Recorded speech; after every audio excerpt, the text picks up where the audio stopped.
Woburn, Massachusetts. The year is 1839.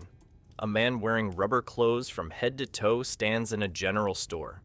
He's trying to convince the locals that this sticky, useless material could change the world. They're laughing at him. His family is starving. He's been to debtor's prison so many times he calls it his hotel. The shopkeeper shakes his head. Another fool chasing rubber when everyone knows it's worthless. It melts in summer. It cracks in winter. The rubber boom is over.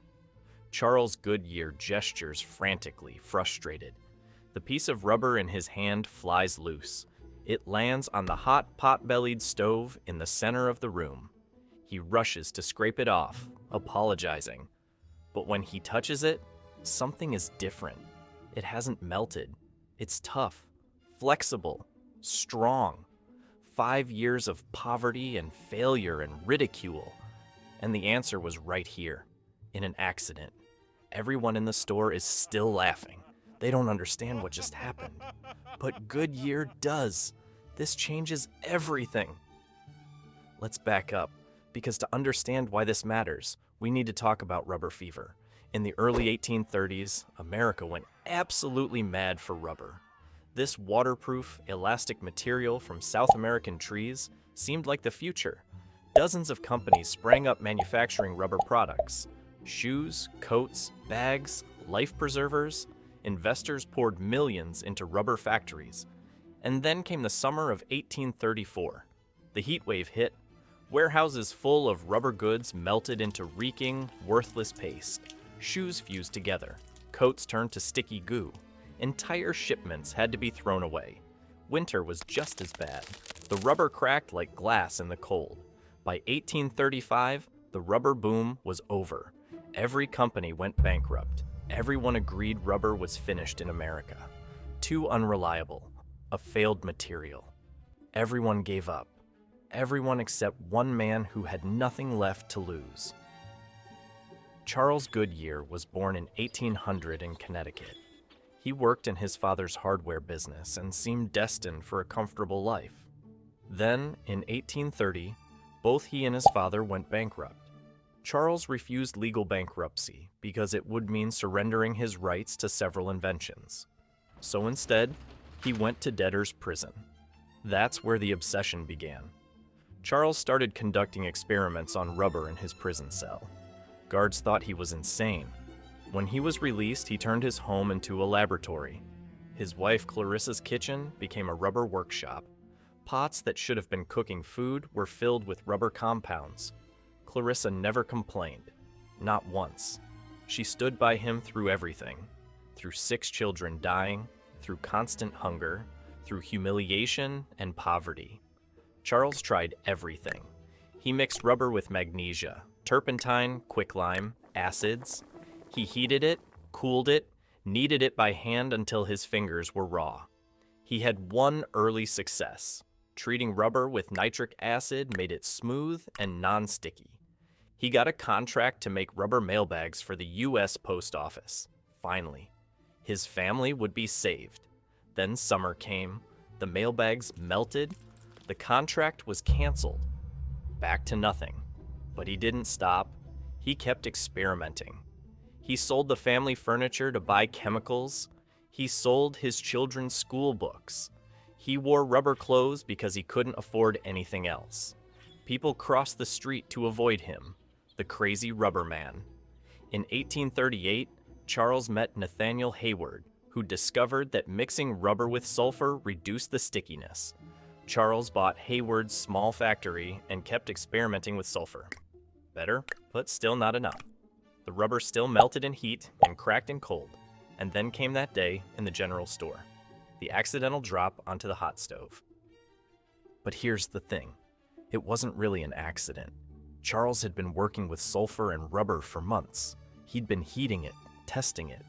When the rubber hit the stove and charred instead of melting, Charles immediately understood.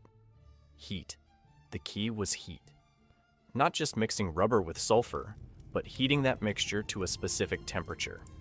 He began systematic experiments. What temperature? How long? What ratio? Around 300 degrees. Several hours. 8% sulfur.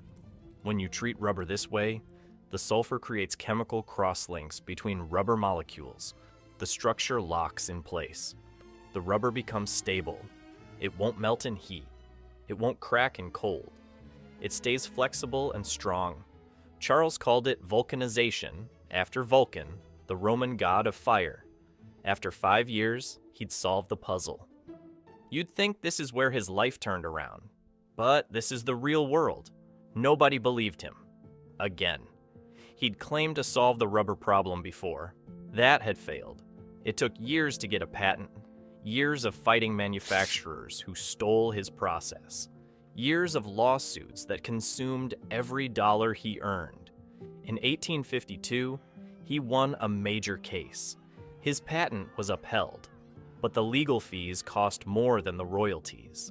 The rubber industry exploded. Hundreds of companies making vulcanized rubber products. But Charles remained poor. In 1853, his wife Clarissa died. 30 years of standing by him through poverty and loss, 6 dead children, and now she was gone. Charles remarried a year later to Fanny Wardle. She gave him companionship through the final difficult years. In 1860, his daughter Cynthia died. Charles collapsed from grief. He was taken to a New York hotel, dying. Fanny rushed to be with him. In his final days, Charles seemed at peace. He forgave everyone who'd wronged him, all the manufacturers who stole his process, all the people who mocked him. His last words, "A man has cause for regret only when he sows and no one reaps." Charles Goodyear died on July 1st, 1860. He left his family $200,000 in debt, but after his death, the royalties finally flowed properly. His wife and children received enough to live comfortably. The sacrifice wasn't entirely in vain. In 1898, 38 years after Charles died, 2 brothers in Ohio founded a tire company. They needed a name that conveyed quality in rubber. They called it the Goodyear Tire and Rubber Company. Not because Charles had any connection to them, but because his name had become synonymous with rubber. Today, Goodyear is one of the largest tire manufacturers in the world, worth billions. Charles never saw a penny from it, but his name lives on, in every tire, in every rubber product, in the foundation of modern life. Charles Goodyear gave everything for his obsession, his money, his health, his family's well-being, 6 of his children. And what did he get? He died in debt, never enjoying the fruits of his discovery. But he died believing his mission was complete, that he'd given the world something it desperately needed. He sowed, and we're still reaping, every single day.